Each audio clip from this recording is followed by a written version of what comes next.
Happy Monday and welcome back to The Average Fisherman, everybody. So, this is probably the most important episode of this channel that I'm ever going to make. Okay? And there's a backstory to this, so I'm going to let you in on it before we get into the meat and potatoes of this, and I'll tell you why. So, for years, I was a finesse fisherman. In fact, my whole life, I really enjoyed finesse fishing for bass, even before it was actually called finesse fishing, right? Baby brush hogs, worms, curly tail worms, that kind of thing was always the staple of my bass fishing. Fast forward many years, and the Ned rig comes out, and it just like blows up the market, right? Everybody and their cousin starts realizing how effective the Ned rig is for bass, and it is. And I know a lot of people that fish the Ned rig, but it has a lot of shortcomings as well. Primarily amongst them is the fact that you cannot use it around any kind of cover. Everybody who's fished a Ned rig knows this. Because of the design of the lure and the way that it works, if there's any kind of cover around, it's going to get snagged, and you're going to lose your bait and your jig head. And they're not cheap, okay? If you have really thick lily pads and stuff like that, you can't use it around that either, even though that kind of lure would excel under those kind of circumstances. But the exposed hook on a Ned rig would just get hung up. And that's a lot of reason why many people who used to use a Ned rig stopped using it, because they lost a lot of baits and they have to cut their line so many times, and it just got to be a frustration, including this guy. So the Ned rig, being as I'm a predominant finesse fisherman, was an ultra finesse technique, and I really enjoyed it, minus those two big hangups. So I developed a modified Ned rig and coined the term the average fishing rig for it. And I used it for years, and I used it with a lot of success. In fact, I feel it catches more fish than an actual Ned rig does because of the unique way it presents the lure. Fast forward another couple years, and I'm fishing around my fishing buddy who is Louisiana blackwater fly fishing a lot, and he starts noticing the fact that I'm catching bass, like a lot of them, okay, in places where you wouldn't really think would be an effective place to fish for bass, and I'm pulling bass after bass out. So he decides to try it. And a couple trips ago, he made the comment while we were fishing about, like, man, you know what? I tried that average fishing rig, not that, man, that thing, you're not lying. It really works. And he told a couple of his friends about it. Well, it just so happened to be I was at work this weekend, and I got absolutely slammed. And guys, I'm not exaggerating this. Absolutely slammed, like electronically mobbed by Facebook messages, text messages, direct messages on Facebook about people who suddenly decided that they were going to try out using the average fishing rig. And all of these were people that I know. They're my acquaintances or my friends or people that I grew up around with and stuff like that, who this year for some reason decided that they were going to give the average fishing rig a try because they've heard me talking about it for so long, right? And I mentioned it in a video that I did like 2 videos ago about it catching fish everywhere, and it does. And they were just like, holy shit. I caught more bass this weekend than I've caught my entire life. That was 2 or 3 guys told me that, and one of them was like, I caught my personal best Sunday using the average fishing rig. And my friend who was in the back of the boat had just made a cast in the same area using a jig and didn't get the bite. I threw in exactly the same spot with your average fishing rig and hauled out a 9-pounder. And I was like, awesome, okay? So there's one detail about this, though, that I think a lot of people miss. And there's a reason for it, and I understand why, but I'm going to correct you guys and show you my exact setup that I use when I fish my average fishing rig. I don't use this combination, I'm going to be honest with you guys, for anything else except to fish the average fishing rig, and there's a specific reason why. So let me show it to you guys first, and then I'm explaining it component by component and explain to you why I do it the way that I do it and why it works better this way. So here's the rod and combo setup. This is an Abu Garcia Veritas PLX Tournament Edition rod. Okay, it's a sub $200 rod, but it's an excellent rod. I'm telling you, It is a super sensitive rod, and you really do, and I'm not saying this for any other reason, you really do need a good rod to use the average fishing rig. Let me put this down and explain for a moment.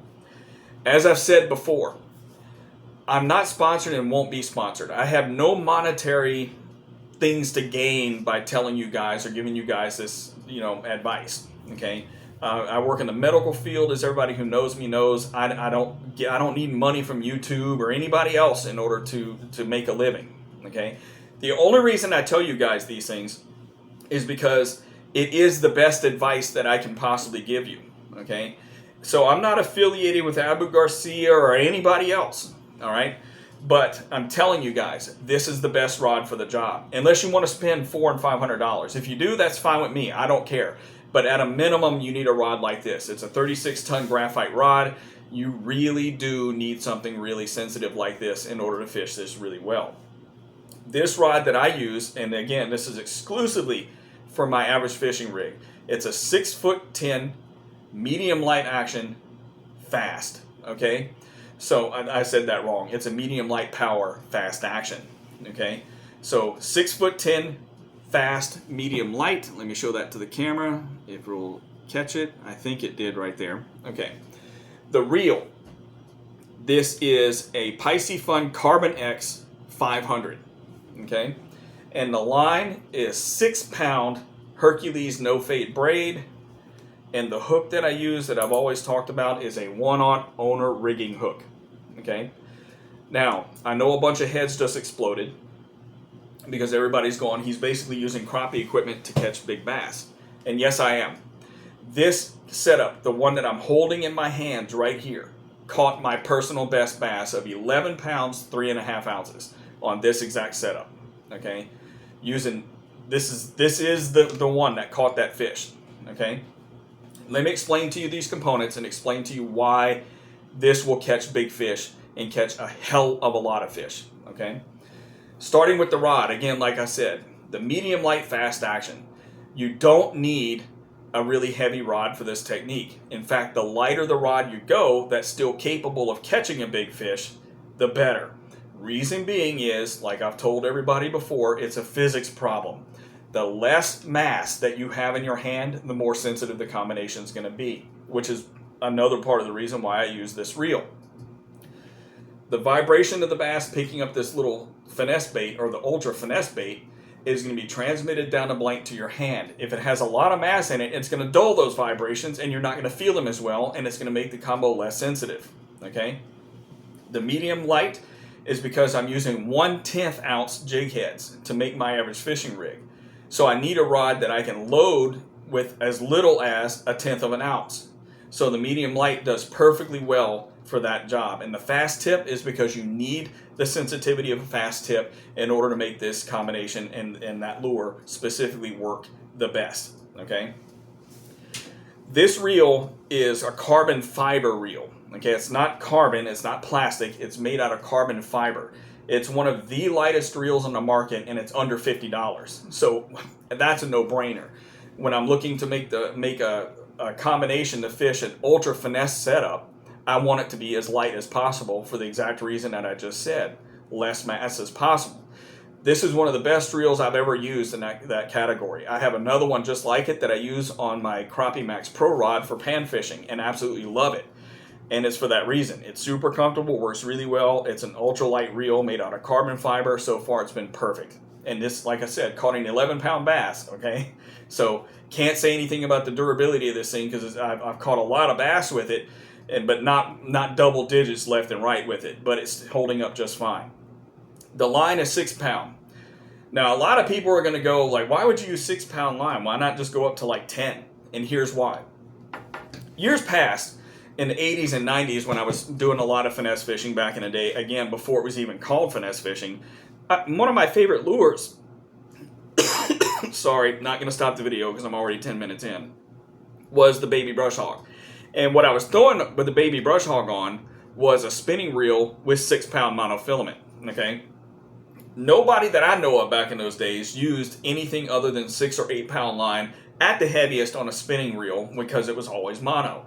So what makes anybody think that a 6-pound line would be insufficient now in order to catch bass when we did it for decades and never had a problem. My issue is that I think a lot of people overfish the braid. So you'll see some people on YouTube and stuff like that now using 65-pound braid to fish things like Senkos. You don't need 65-pound braid to fish Senkos. My way of thinking and the way that I do things is I stick as close to the original weights of mono that I used to use when I went bass fishing as I do in a braid. I still have some of my vintage bass reels still loaded up with 12-pound mono, because when I was fishing way back in like high school and early college years, 12-pound mono was for bass on casting equipment, and 6 or 8-pound mono was for bass on spinning equipment. Okay, and that's just the way I did things. 12 was bass on casters, and my spinning equipment had 6 or 8, and that's all I ever used. And I had very few break-offs, just FYI. And we used to go out, and my cousin could verify this because I was with him. We would catch enormous bass on these things, and I'm talking close to 10 pounds. We would catch big catfish. We caught shoe pick on it. We caught garfish by mistake on these things. And that's what we were using, 6 or 8 pound on spinning or 12 pound on casting. So I stick as close to that. The heaviest that I use now, just because it's a standard weight, is 20 pound. 20 pound Hercules no fade braid is my standard braid that I use on all of my casting equipment now when I'm bass fishing. Likewise, most of my spinning gear for bass fishing has 10 pound braid on it. This, because it's an ultra finesse technique, has 6. And I've never had a problem with a bass getting off or breaking my line using this setup. And I'm telling you guys, this rod and reel that I'm holding in my hand has caught well over, and this is no exaggeration, well over 200 bass. And I cannot recall, honestly, in my head, one time that a bass broke this line. Okay, and it's 6 pound Hercules no fade braid. So why am I using this ultra finesse setup? Because the average fishing rig is an ultra finesse rig, okay? And I have a bunch of them here. I use the Z-Man turds, either the finesse TRDs, and this one just happens to be the big turds, okay? And that's what I use this exclusively for that. And it's not going to show up in the package, but that's a 1/10 ounce jig head that you see glued into the end of this thing, right? And that's what I use. That's the only thing that I use this rod combination for, is the average fishing rig. But it's a highly specialized combination that I put together that makes me more effective at using the average fishing rig than if I threw it like on, say, my standard, my other Veritas PLX Tournament Edition that I use for heavier baits, which is a medium heavy extra fast and 7'3" with a Revo SX reel. This is better for fishing that ultra finesse technique because it's an ultra lightweight combo, okay? And you will catch more fish using a combination like this than you would using your standard spinning gear that you would throw swim baits on and stuff like that. I promise you this. So to end this episode, because it's kind of long already, I'm looking at the timer down there. I think it says 13 minutes or so.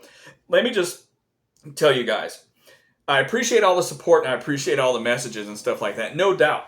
But I wouldn't be telling you guys about these things if I didn't know for a fact that it would work for you. This combination with the average fishing rig is a bass getting machine. And right now, being as a pre-spawn, which is what I was telling my friends when I was replying to them, I'm like, yeah, you know, it's pre-spawn right now. You could throw a rock in the water and they're going to bite it, you know.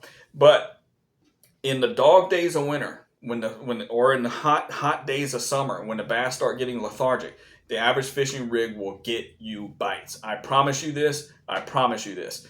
If you start using it, you start using a combination like this, or even go out and duplicate my exact rig, Veritas PLX TE with a 610 medium light fast and a Pisces Fun Carbon X 500 size reel, I'm telling you, you're going to catch fish in places that you never thought that you were going to catch fish in, because I'm telling you guys, the average fishing rig catches fish everywhere. And that's a promise that I make to you. Go out and try this rig. My friends right now are having a hell of a time using it to catch a lot of fish, and so can you. Tight lines, my friends.